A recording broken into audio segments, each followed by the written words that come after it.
किसको पहले पूजा जाए पंचदेवों में? तो महादेव कहते हैं कि जाओ पहले पृथ्वी की परिक्रमा लगा करके गणेश और कार्तिक दोनों आएंगे। तो कार्तिक जी का वाहन तो मयूर है, तो कार्तिक जी तो अपने मयूर में बैठे और निकल गए पृथ्वी की परिक्रमा करने। अब गणेश जी का वाहन तो चूहा। अब गणेश जी सोचे हम कैसे जाएं, हमारा चूहा तो छोटा सा है। तो गणेश जी ने तुरंत दिमाग लगाया, सर्वदेव मयी माता सर्वदेव मयो पिता। मैया में सारी पृथ्वी समाई है और पिता में सारा ब्रह्मांड समाया है। तो यदि मैं अपने माता पिता की परिक्रमा कर लूंगा तो मुझे पूरी ब्रह्मांड की परिक्रमा का फल प्राप्त होगा। मयूर में बैठ के कार्तिकेय जी गए पृथ्वी की परिक्रमा लगाने। बहुत ध्यान से सुनिएगा। और गणेश जी ने सोचा कि मेरा वाहन तो चूहा है, मैं एक काम करता हूं, मैं तो अपने माता पिता की परिक्रमा करके मैया पिता की गोद में बैठ जाता हूं। बहुत ध्यान सुनना। तो बंधुओं, गणेश जी ने सोचा कि मैं क्या करूं, तो गणेश जी अपने माता पिता की 7 परिक्रमा लगाए और मैया पिताजी की गोद में बैठ गए। अब कार्तिकेय जी आए तो भोलेनाथ कहते हैं, अरे कार्तिकेय जी कराए परिक्रमा? बोले हाँ पिताजी, आ गया करके। बहुत लंबी चौड़ी परिक्रमा करनी पड़ी पिताजी। अरे बोले बच्चा, तुझसे पहले तो गणपति ने परिक्रमा कर ली, तो माथा थोड़ा सा खराब हुआ। बोले मेरा वाहन तो मयूर है, इतना टाइम मुझे लगा।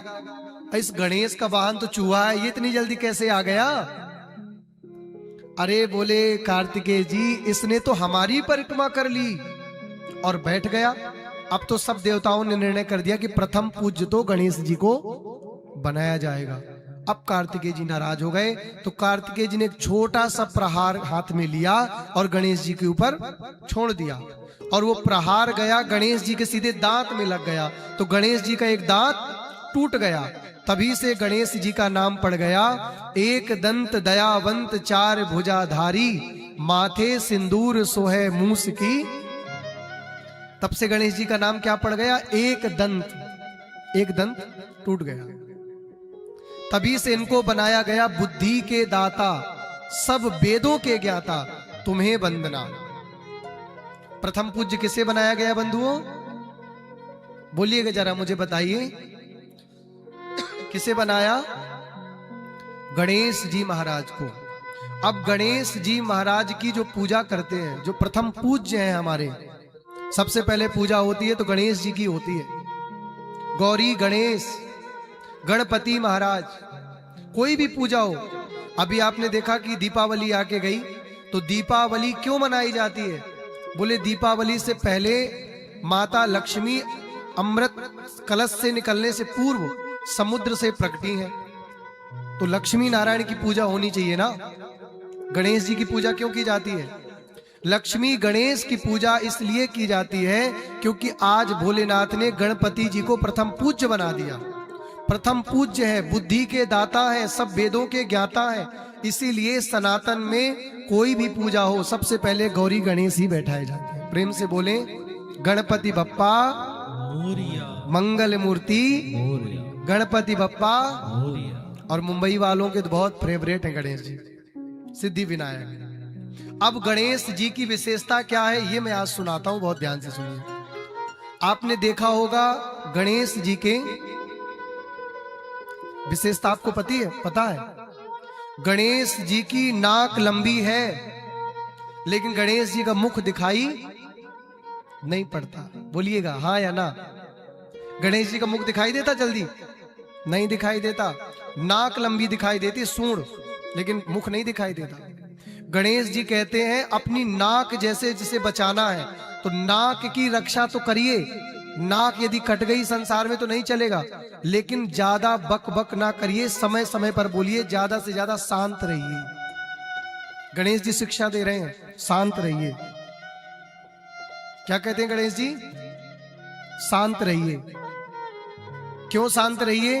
पूरी महाभारत होने की लड़ाई केवल बोलना था, केवल बोलना।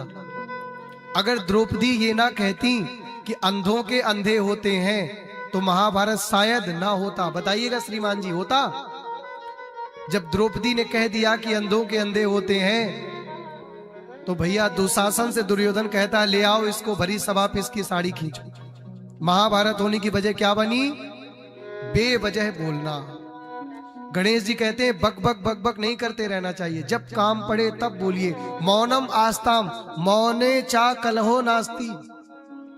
जो मौन रहता है उस व्यक्ति के जीवन में कलह की संभावना बहुत कम होती है। जो मौन रहता है, शांत रहता है, उसके जीवन में कलह नहीं होता। दूसरी बात, गणेश जी के कान देखे आपने? गणेश जी के कान देखे कि सबने? बड़े बड़े कान हैं। गणेश जी कहते हैं इन बड़े बड़े कानों से ज्यादा क्या करो? सुनो। अपने कान तो सीधे रखो, खूब सुनो। गणेश जी के कान की शिक्षा दे रहे हैं। गणेश जी के कान ज्यादा से ज्यादा सुनो और अपने मुख को छुपा के नाक को लंबी करके संदेश देते हैं कम से कम बोलो। ज्यादा से ज्यादा सुनो और कम से कम। अब गणेश जी का आपने पेट अगर देखा हो, अब बताइए यदि आपने देखा हो, सबके फेवरेट हैं गणपति बप्पा। पेट देखा? बड़ा। क्यों बड़ा? गणेश जी का पेट बड़ा, कान बड़े, नाक बड़ी, मुख छोटा। गणेश जी कहते हैं ज्यादा से ज्यादा सुनो। पेट इसलिए बड़ा है गणेश जी का क्योंकि गणेश सुनते तो हैं सूपा जैसे कानों से, लेकिन ज्यादा से ज्यादा बातों को पचाते हैं।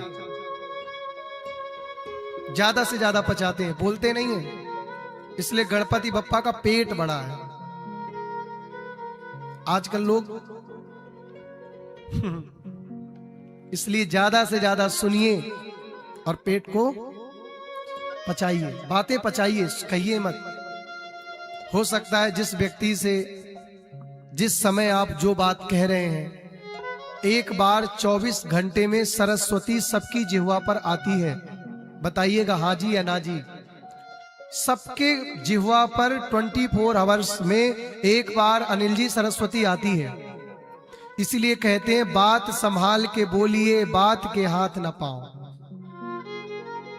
कई बार हम किसी को बोल देते जा तेरा ऐसा हो जाए, जा तेरा ऐसा हो, और शायद उसी समय आपकी जिह्वा पर सरस्वती आई हो और सचमुच तुम्हारी कही गई बात सत्य हो जाए फिर।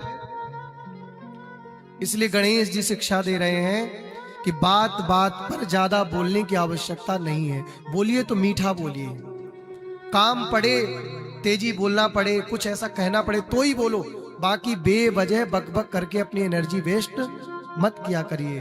अब आती है चौथी बात। गणेश जी को भोग लगता है मोदक प्रिय मुद मंगल दाता, विद्या वारिधि भाग्य विधाता। गणेश जी को लड्डू बहुत प्रिय है। लड्डू देखा आपने? लड्डू बूंदी का लड्डू बनता है, गोंद का लड्डू बनता है, आटे के लड्डू बनते हैं, तिली का लड्डू बनता है, मोतीचूर का लड्डू बनते हैं, बहुत सारे लड्डू हैं। चलो हम मान लेते हैं तिली के लड्डू को। एक लड्डू को बनाने के लिए कितनी तिली जोड़नी पड़ती है? कितनी तिली जोड़ना पड़ती है एक लड्डू को बनाने के लिए? आपने कभी सोचा? अनेक तिली हमें लानी पड़ती हैं, तब जाके एक लड्डू बनता है। गणेश जी आपको शिक्षा दे रहे हैं कि जैसे अनेक तिली से एक लड्डू बनता है और अनेक तिली मिली तो बन गया, क्या हुआ? संगठित हुआ। इसी प्रकार यदि आप संगठित रहेंगे, एकत्र रहेंगे, जुड़े रहेंगे तो हमेशा दैदीप्यमान होते रहेंगे। यदि बट गए, कट गए तो फिर बहुत दिन तक जीवन में हम लोग नहीं चल पाएंगे। हमारा भारत 550 वर्ष गुलाम रहा। क्यों हमारे आक्रमण क्यों हुआ मुगलों का? क्यों गुलाम होना पड़ा? क्योंकि हम लोग संगठित नहीं रहे, हमारा संगठन टूट गया।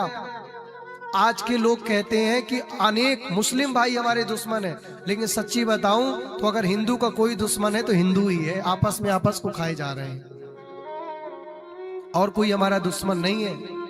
हम ही दुश्मन है आपस में। एक दूसरे की भैया टांग मत खींचो, एक दूसरे से जलो मत, एक दूसरे से ईर्ष्या मत करो। हर प्राणी से प्यार करो, हर एक में वही समाया है। मिलकर रहना सब है अपने, कोई नहीं पराया है।